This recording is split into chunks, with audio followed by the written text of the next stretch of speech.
आइए, सुनिए, देखिए, समझिए सनातन सत्य।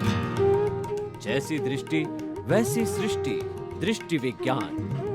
कुदरत, कुदरती रचना एवं कुदरत के कानून से शाश्वत सुख की प्राप्ति। जोधपुर के परम पूज्य महात्मा उपासक प्रोफेसर डॉक्टर सोहन राज तातेड़ के निर्देशन में सनातन सत्य।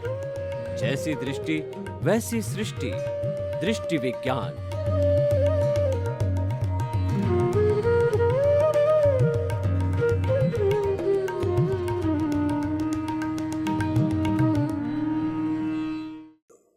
भाई और बहनों, मातृशक्ति को नमन। आज का हमारा बहुत सुंदर विषय है घर एक मंदिर। मंदिर में प्रभु विराजमान होते हैं। जब कोई भी मूर्तिकार किसी भी मकराने के पत्थर को तराश करके और उसको मूर्ति का रूप देते हैं, जिस जिस भगवान की मूर्ति बनाना चाहते हैं उसका आकार देते हैं। आकार देने के बाद में शुद्ध मंत्रों के द्वारा एवं जो है वह उसका शुद्धिकरण करके, मंत्रित करके, प्रतिष्ठित करके, प्राण प्रतिष्ठा करके जब उसको मंदिर में विराजमान किया जाता है तब वो जिन बिंब बनता है, जब वो भगवान की मूर्ति बनती है। और फिर उसके बाद में भक्त लोग हैं उसमें श्रद्धा करके और प्रभु के दर्शन करते हैं तथा प्रभु से शक्ति मांगते हैं। हे प्रभु, जिन गुणों की वजह से आपने मुक्ति को प्राप्त किया, आप सिद्ध बुद्ध मुक्त बने, तो वैसे गुण आप मुझे भी दो। तो ये सारा मंदिर होता है और मंदिर के अंदर शुद्धता रखी जाती है क्योंकि प्रभु का निवास है। बाहरी शुद्धता भी होती है और भीतरी शुद्धता भी होती है। बाहरी शुद्धता के लिए आसपास कहीं पर गंदगी नहीं होती है, धूप अगरबत्ती होती है, मालाएं होती है, सुगंधित फूल होते हैं और कई तरह के व्यंजन होते हैं। ये तो बाहर की शुद्धता हो गई। और उसके साथ साथ के अंदर जो है हमारे विचारों की भी शुद्धता होनी चाहिए। जो भक्त भगवान के दर्शन करने के लिए आवे उनके विचार सर्वजन सुखाय, सर्वजन हिताय और जो है खुद के हितार्थ के जो है विचार होने चाहिए। किसी के प्रति बुरी भावना और किसी को जो नीचा दिखाने की भावना, किसी के इंसल्ट की भावना, यानी किसी भी तरह के बुरे विचार किसी के प्रति उनके मन में नहीं होने चाहिए, भक्तों के मन में नहीं होनी चाहिए। यह मंदिर की अर्हता होती है, ये मंदिर के नियम होते हैं। तो हमारा जो घर है वो कैसे मंदिर बने? मंदिर में प्रेम होता है, सौहार्द होता है, मैत्री होती है, करुणा होती है, भातृत्व होता है, मैत्री, प्रमोद, करुणा, मध्यस्थता भावनाएं होती है।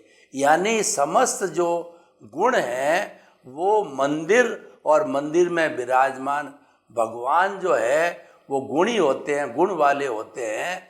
तो इसीलिए हम मंदिर भगवान के दर्शन करने के लिए जाते हैं।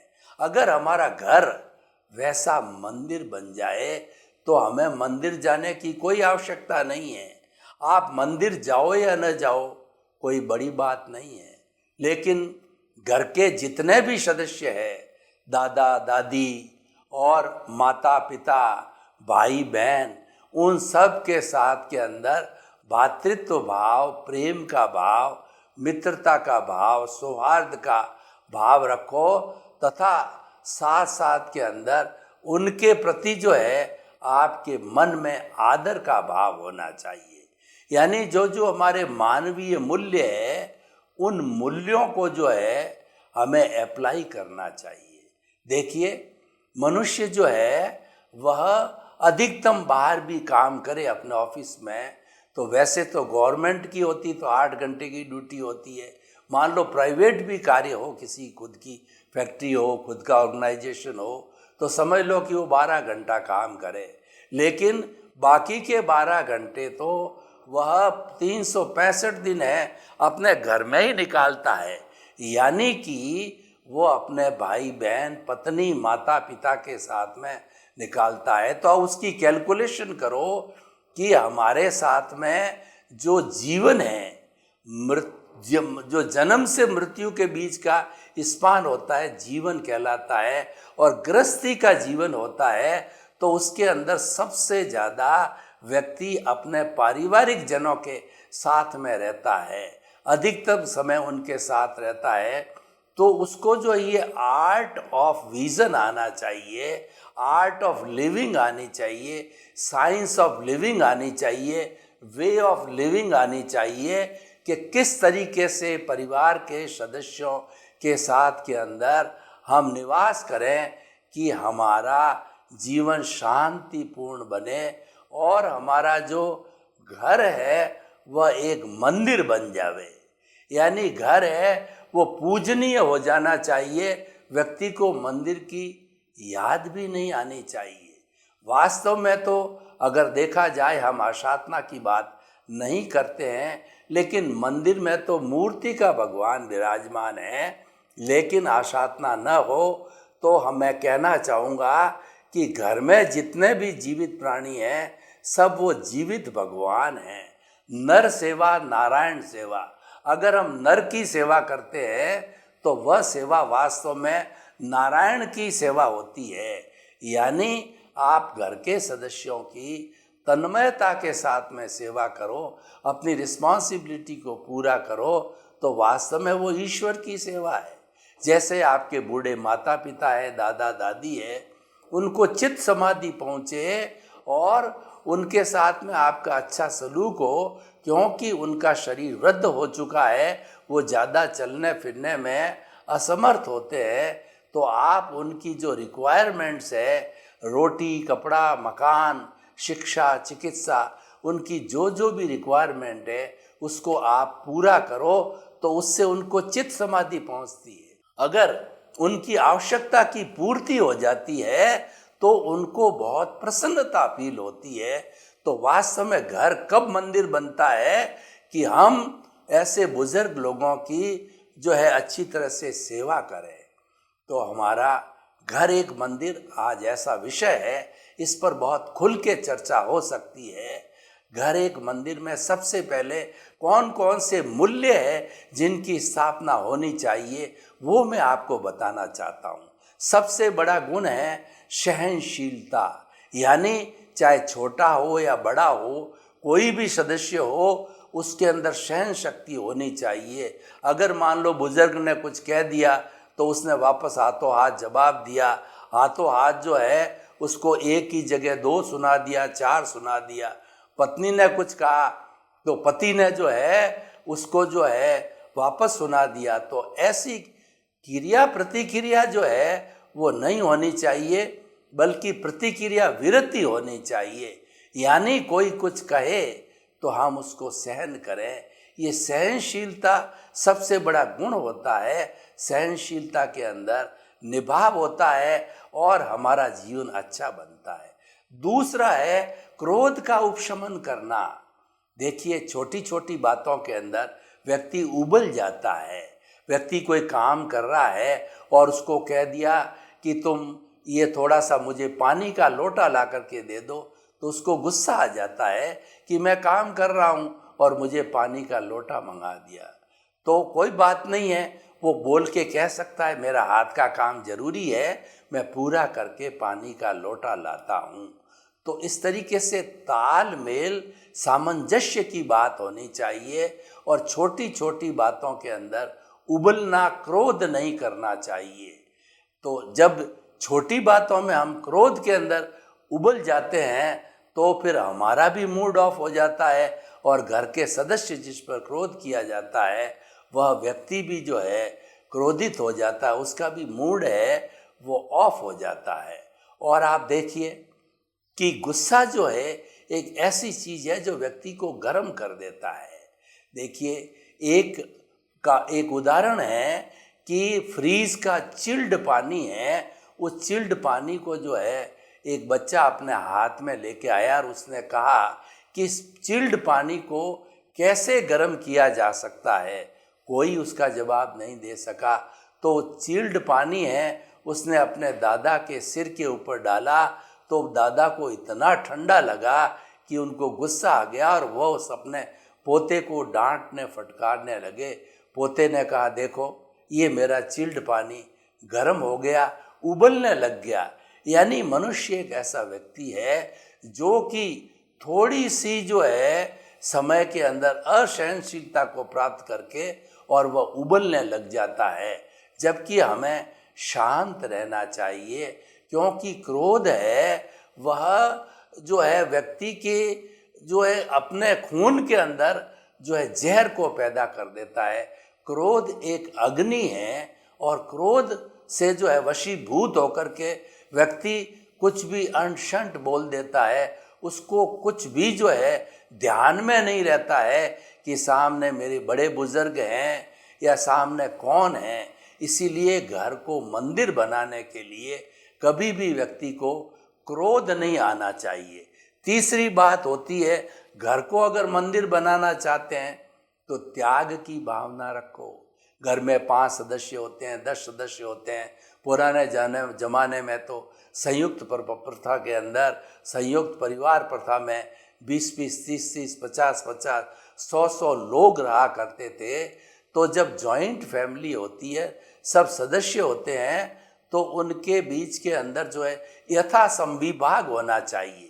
कोई भी चीज़ खाने की बनती है या पहनने की बनती है, वो तो सामूहिक आती है, तो अपना हिस्सा जो है वो सबके बराबर लेना चाहिए। ऐसा नहीं है कि कोई अच्छा आइटम बना और आपने उस दूसरे के हिस्से को यानी दुगना तिगना खा लिया, ले लिया और दूसरा वंचित रह गया। ये अत्याग की भावना है। ये जो है आपस में भेदभाव खड़ा करता है, मन मुटाव खड़ा करता है और घर एक मंदिर नहीं रहता है। घर को मंदिर बनाने के लिए बहुत से सूत्र है, उसमें से एक सबसे बड़ा सूत्र है कि प्रेम सबसे बड़ा रसायन है। कबीरदास जी ने कहा कि पोथी पढ़ पढ़ जग मुआ और पंडित भया न कोई, ढाई आखर प्रेम का और पढ़े सो पंडित होए। जब आपके भीतर प्रेम की भावना आती है तो सीरोटोनिन आदि आनंददायक हार्मोन्स पैदा होते हैं, क्योंकि प्रेम सबसे बड़ा रसायन होता है और प्रेम में सब कुछ जायज होता है। व्यक्ति प्रेम के वशीभूत होकर के अगर किसी को फटकार देता है, गुस्सा भी कर देता, तो सामने वाला गुस्सा नहीं मानता है, क्योंकि प्रेम में सब कुछ जायज है। इसलिए घर के अंदर प्रेम का वातावरण रहना चाहिए। और प्रेम का वातावरण कब रहता है कि व्यक्ति अनुशासित रहे। अनुशासन बिना प्रेम नहीं हो सकता है। अनुशासन का अर्थ क्या है? अपने भीतर में ईगो की भावना नहीं आनी चाहिए, क्योंकि वो घर तो सबका है और सभी उसमें बराबर बराबर के हिस्सेदार हैं। सभी लोग उसमें बराबर के जो है पांतीदार है। तो कोई व्यक्ति अगर ज़्यादा पढ़ा लिखा है और उनके घर के सदस्यों में कोई अधिक कमा रहा है, तो वह अपने आप को ईगोस्टिक समझ करके अपने छोटे भाइयों पर, छोटी बहनों पर वो रौब गढ़े और अपने कुबेरपति का कहिए या अपनी शिक्षा का कहिए, अपना विद्वान का कहिए, अपना पद का कहिए, घर में जब रौब झाड़ने लग जाता है तो घर मंदिर नहीं रहता है। क्योंकि घर में सबके साथ में समानता का व्यवहार करना चाहिए। और घर को अगर मंदिर बनाना है तो सम, शम और श्रम की नीति पर चलना ही है। सम का मतलब समता भाव। समता भाव का अर्थ ये होता है कि एडजस्ट एवरीवेयर। आपको घर के अंदर कभी ठंडा मिला, कभी गर्म मिला, कभी कपड़ा हल्का मिल गया, कभी कपड़ा भारी मिल गया, कभी भोजन देरी से मिला, कभी भोजन जल्दी मिला, कभी प्रेस होकर के कपड़ा मिला, कभी नहीं मिला, कभी आपको जो है घर का काम करना पड़ गया घर के सदस्य नहीं होने से। तो इन सब सारी परिस्थितियों में एडजस्ट एवरीवेयर करने से समता भाव रहता है। समता भाव का अर्थ होता है कि सहनशीलता रखना, उबलना नहीं है, और व्यक्ति को जो है वह हर चीज़ को अपने समभाव से रहना चाहिए। ये तो सम की नीति हो गई। दूसरा शम। शम का मतलब हमारे भीतर जो है 4 बड़े बड़े नाग फुफकारते रहते हैं, क्रोध, अहंकार, माया और लोभ। क्रोध रूपी ऐसा नाग है जो स्वयं का मूड खराब करता है और सामने वाले का मूड खराब करता है। क्रोध आ जाता है। हम ये नहीं कहते हैं कि व्यक्ति जो है ईश्वर बन गया और उसको क्रोध नहीं आएगा, लेकिन आपका पुरुषार्थ ये होना चाहिए उस क्रोध को शमन करो। क्रोध भीतर आ गया, उसको बाहर प्रकट होने मत दो। ये नाग है, अगर उसने बाहर जीभ निकाल दी तो वो जहर छोड़ देगा, और वो जहर का परिणाम आप जानते हो। तो इसको भीतर ही शमन करो, अपने जो है बाहर जबान के ऊपर उसको मत लाने दो। और माया तो घर के अंदर एक बहुत बड़ा विघटन करने वाली जो है नकारात्मक भाव है। माया से क्या होता है कि माँ को कुछ बोल दिया, पिताजी को कुछ बोल दिया, लड़ा दिया, छोटे भाई को कुछ कहा कान के अंदर, बड़े भाई को उसका विपरीत जाके कर दिया, दोनों को दुश्मन बना दिया। भाई भाभी है तो भाई को कुछ कह दिया, भाभी को उसका विपरीत जाके कह दिया, दोनों के बीच में मिसअंडरस्टैंडिंग खड़ी कर दी। तो ये माया का रोल है, ये घर को मंदिर बनाए नहीं रखता है। और लोभ की प्रवृत्ति तो अत्यंत खराब होती है। घर में जैसे हमने बताया सबके साथ में समानता का अधिकार होना चाहिए, सब बराबरी के सुख दुख के बराबरी के भागीदार है, तो उसमें लोभ की वृत्ति नहीं होनी चाहिए कि कुछ घर में सामूहिक रूप से रह रहे हैं और आपने अपना अलग अकाउंट बना करके चोरी छुपे उसके अंदर आप पैसा डालते रहो, अलग जगह पे आप उसकी सेविंग करते रहो। तो ये लोभ की वृत्ति है, ये वृत्ति अच्छी नहीं है, ये घर को मंदिर बनाए नहीं रहने देती है। तो हम आज के सुंदर विषय के अंदर ये कहना चाहते हैं कि घर हमारा एक स्वर्ग बन जाना चाहिए, क्योंकि लाइफ का आधा भाग है हम घर के अंदर निकालते हैं, और घर के अंदर ही अगर कलह है तो वो तो नारकी का जीवन हो गया। कहते हैं कि स्वर्ग होता है और नर्क होता है, तो हम आपको बताना चाहते हैं घर में अगर प्रेम है तो घर स्वर्ग है, और जिस घर के अंदर कलह है तो वही घर जो एक नारकी का बन जाता है। मैं आपको जो उदाहरण देना चाहता हूँ, बड़े बड़े मॉल अट्टालिका बने होते हैं, और जिनके पुण्योदय होता है वो लोग अट्टालिका के अंदर रहते हैं, उनको सब तरह की सुख सुविधा मिलती है घर के अंदर, भोजन, खान पान, रहन सहन, और जो उनका बढ़िया बढ़िया निवास का मिलता है, तो वो उनका पुण्योदय है और वो उनको स्वर्ग जैसा महसूस होता है। और उसके विपरीत आप देखो कि उसके पास के अंदर झुग्गी झोंपड़ी बनी हुई है, तो झुग्गी झोंपड़ी के अंदर जो जाकर के आप देखो कि बहुत सारे सदस्य हैं, उनको बैठे जितनी भी पर्याप्त जगह नहीं है, आपस में लड़ रहे हैं, पैसे की कमी है, 2 जून की रोटी नहीं है, और बरसात के दिनों में ऊपर से पानी टपक रहा है, सबको सोने को बराबर स्थान भी नहीं मिल रहा है, मच्छर काट रहा है, सर्दी लग रही है, ओढ़ने के लिए कंबल नहीं है। ये नारकी का जीवन है। तो हम अपने घर को अगर पुरुषार्थ करें, शत पुरुषार्थ करें, तो घर एक मंदिर बन सकता है। और शत पुरुषार्थ जो है, चैरिटी बिगिंस फ्रॉम होम, हमें स्वयं से प्रारंभ करना चाहिए। देखिए, एक तो सीखना और एक सिखाना। सिखाने के बनिस्पत सीखना जरूरी है। जो व्यक्ति सीखा हुआ होता है वह अधिकारी होता है, दूसरे को सिखाने का वह अधिकारी होता है। तो पहले सीखो। सीखने का अर्थ यह है कि हम अपने परिवार के सदस्यों के साथ में प्रेम का, सौहार्द का, भाईचारे का, भ्रातृत्व का व्यवहार करना सीखें। ये ज़्यादा जरूरी है। जब हम उसमें पारंगत हो जाते हैं, उसमें हमारा किसी तरह का ईगो नहीं रहता, क्रोध नहीं रहता है, और हमारे अत्याग की, असहनशीलता की वृत्ति समाप्त हो जाती है, तब हम वास्तव में सिखाने के अधिकारी होते हैं। तो इसीलिए हमें हर वक्त सीखते रहना चाहिए, स्टूडेंट बने रहना चाहिए, क्योंकि जीवन है एक लाइफ लॉन्ग लर्निंग प्रोसेस है।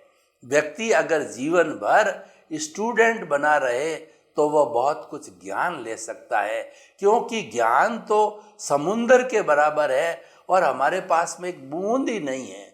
उस ज्ञान को लेने के लिए हमें स्टूडेंट बने रहना पड़ेगा, तब जाकर के हमें ज्ञान मिलेगा। और ऐसा कहा जाता है कि अधगल गगरी छलकत जाए, आधी अगर घड़ा भरा हुआ है तो वो छलकेगा, पानी बाहर गिरेगा, और घड़ा भरा हुआ है तो वो बाहर नहीं छलकेगा, और घड़ा खाली है तो भी नहीं छलकेगा। इसीलिए अगर आपको गुणी लोगों से, वरिष्ठ नागरिकों से, घर से दादा दादी, नाना नानी से, या जो बड़े बुजुर्गों से कोई शिक्षा लेनी है, गुरु से शिक्षा लेनी है, और किसी उपदेशक से शिक्षा लेनी है, ज्ञानी पुरुष से शिक्षा लेनी है, तो खाली घड़ा होकर के जाओ। क्योंकि भरा हुआ घड़ा तो फिर उसके अंदर और क्या ज्ञान डालोगे, वो तो बाहर छलक जाएगा। एक कमरा है जिसके अंदर 15 लोग बैठे हुए हैं, लेकिन और 10 लोग आ गए तो बैठने को तो जगह है ही नहीं है, और वो आएंगे तो आपाधापी हो जाएगा, लड़ाई झगड़ा हो जाएगा, क्योंकि जगह है ही नहीं है। तो हमें पहले कमरे को खाली करना पड़ेगा, तब लोग आकर के बैठ सकेंगे।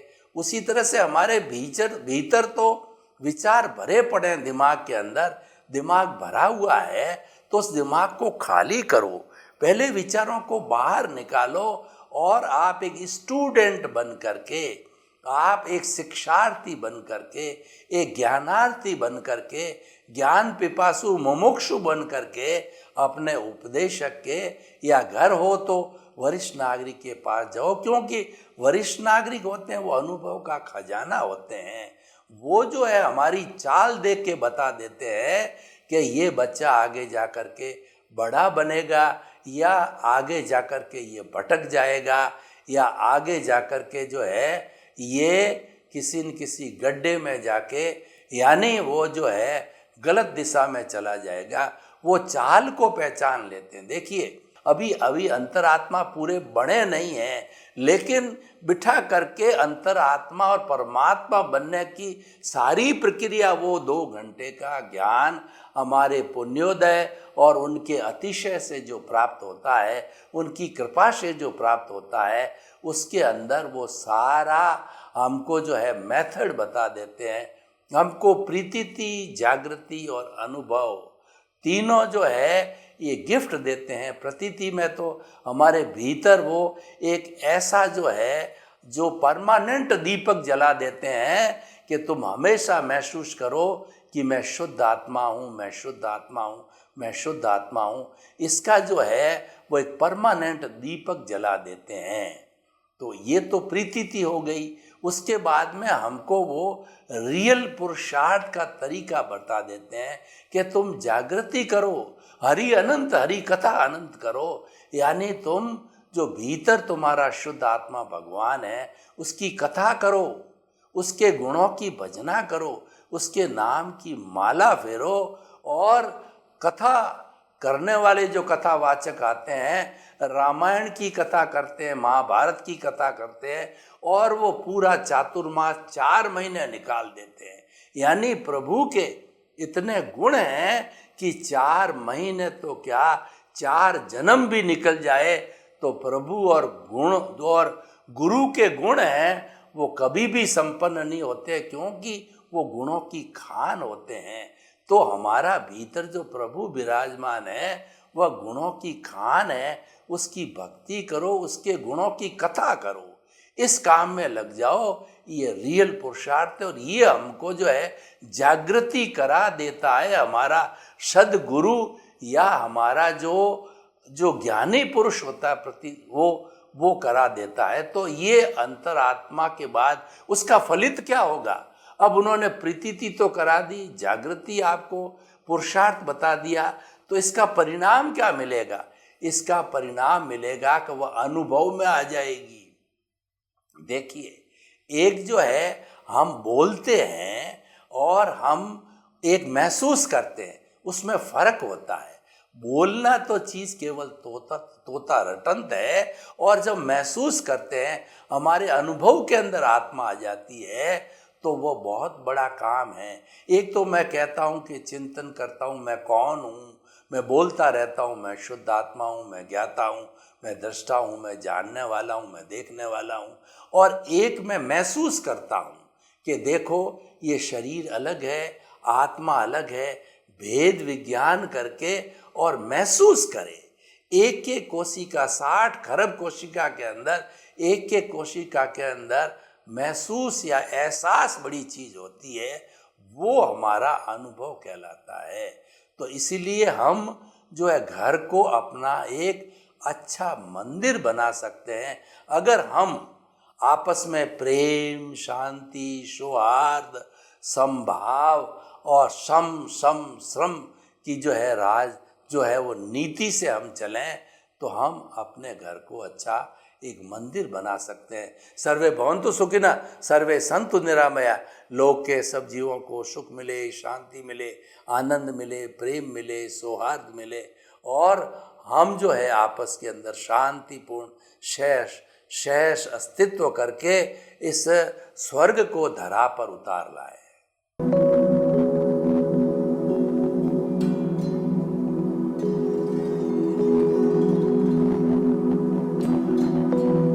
एक ऐसा अंतर्राष्ट्रीय ख्याति प्राप्त मानव जो गुरु प्रेरणा से पिछले 20 वर्षों से वानप्रस्थ जीवन जीते हुए 24 घंटे मानवता की सेवा में संलग्न है। एक ऐसा मानव जो अभी राष्ट्रीय, अंतर्राष्ट्रीय टीवी चैनलों पर 7,500 एपिसोड के माध्यम से सनातन सत्य, आत्मविज्ञान एवं पुनरुत्थान व्यवहार एवं निश्चय जगत के जीवनोपयोगी विषयों पर हृदय स्पर्शी प्रवचन कर चुका है। उस मानव का नाम है महात्मा उपासक प्रोफेसर डॉक्टर सोहन राज तातेड़। प्रोफेसर तातेड़ द्वारा योग, दर्शन, शिक्षा विषयों पर रचित पीएचडी स्तर के 250 शोध ग्रंथ भारत के 100 प्रतिष्ठित विश्वविद्यालयों में शोधार्थी पढ़ रहे हैं तथा वे सभी शोध ग्रंथ वहां की सेंट्रल लाइब्रेरियों में उपलब्ध हैं। महात्मा सोहन राज ने अभी तक हजारों स्कूलों, कॉलेजों, विश्वविद्यालयों एवं संस्थाओं में सेमिनार, वर्कशॉप, कैंप लगाकर लाखों विद्यार्थियों को योग, दर्शन, शिक्षा का प्रशिक्षण देकर उन्हें सुसंस्कारित किया। डॉक्टर तातेड़ ने भारतीय संस्कृति उत्थान के 4000 से अधिक समसामयिक विषयों पर आर्टिकल लिखकर ऑनलाइन जर्नल, पत्रिकाओं, वेबसाइट्स पर प्रकाशित किया, जिसका उपयोग लाखों पाठक कर रहे हैं। उपासक तातेड़ के 5000 से अधिक आज का सुविचार, आज का शुभ संदेश, आज का मंगल भावना योग आदि चिंतन websites, Twitter, blogger, Facebook, YouTube माध्यमों से लाखों लोग अपना जीवन निर्माण कर रहे हैं। मानवता के मसीहा ऐसे महामानव महात्मा सोहन राज तातेड़ के प्रोफाइल को अभी तक विश्व के 20 लाख दर्शक यूट्यूब पर, 12 लाख गूगल पर एवं लाखों दर्शक फेसबुक, ब्लॉगर, ट्विटर और इंस्टाग्राम पर देख चुके हैं।